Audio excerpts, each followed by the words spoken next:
Барлықтарыңызға сәлем қыздар. Бүгінгі кезекті видео рецептім сіз көптеп іздеп таппай жүрген рецептердің бірі деп ойлаймын. Нақ осы рецептерді көруді жалғастыру үшін каналыма подписаться етуді ұмытпаңыздар.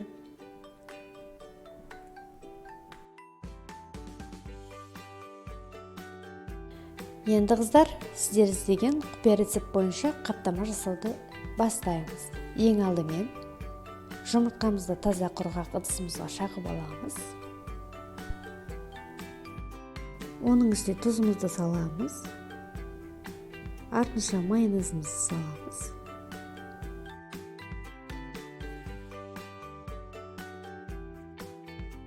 Газалған суымызды үстінен құйып, тұзы ерігенше жақсылап араластырып аламыз. Дайын болған сұйық массамызды електен өткізілген ұнымыздың үстіне құйып, жақсылап жұмсақтау қамыр илеп аламыз. Иленіп болған қамырымызды 20 минутқа тындырып қоямыз.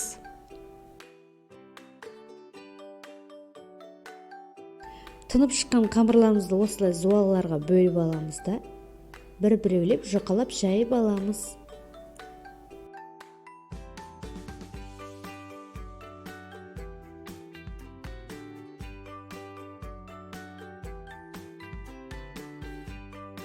Міне қамырымызды жұқалап жайып алдық.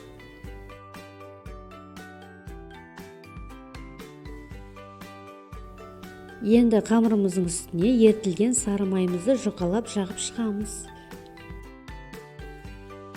Қалауларыңыз бойынша ортасына осындай көк пияз қоссаңыздар болады. Әрине жақсылап жуып, ұсақтап турап, құрғатып барып, сеуіп осылай видеодағыдай қосып шығасыздар.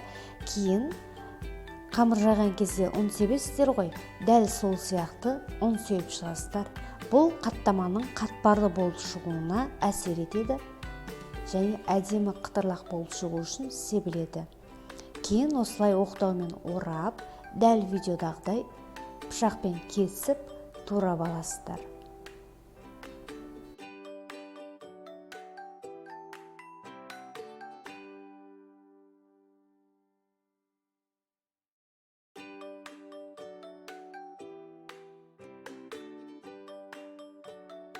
Осылай орап алынған қаптамалардың қамырын 1 сағатқа тоңазытқышқа қойып қоямыз.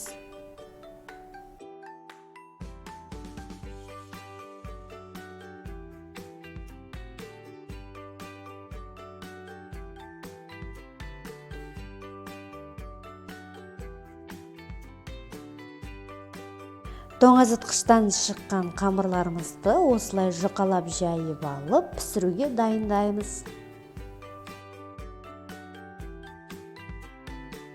Қызып тұрған майға қаттамамызды салып, қолымызбен тоқтатпай айналдырып тұрып пісіріп аламыз. Екі жағы жақсылап қызарғанша осылай айналдырып тұрамыз. Міне қыздар, қаптама осылай болып пісіп шықты. Өте жұмсақ, қытырлақ, дәмі өте ерекше болып шығады. Барлықтарыңызға осы рецепт бойынша жасап көруге кеңес беремін. Егер видео ұнаған болса, лайк басып, комментарий қалдырып, каналыма подписаться етуді ұмытпаңыздар. Кезекті видеоларым бұдан да өте ерекше болып шығады.